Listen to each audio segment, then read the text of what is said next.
సతీసాగమనాన్ని అరికట్టేటువంటి విషయంలో మొదటి స్టెప్ రాజారాం మోహన్ రాయ్ తీసుకోలేదు, విలియం కేరీ తీసుకున్నాడు. ఎందుకంటే విలియం కేరీ పాస్టర్ గారు, ఆయనకి వాక్యం తెలుసు కాబట్టి ఆయన వెళ్ళి చితిమంట పైన కూర్చున్నటువంటి అమ్మాయిల్ని, విధవరాళ్ళని బ్రతిమలాడాడు తప్పు అని. వాళ్ళు వినలేదు.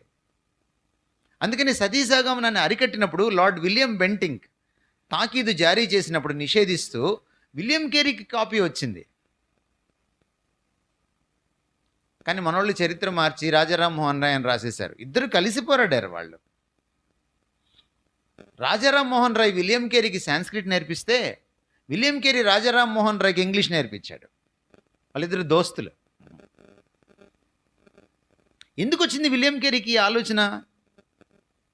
మొట్టమొదటిసారి విలియం కేరీ కో ఎడ్యుకేషన్ పాఠశాల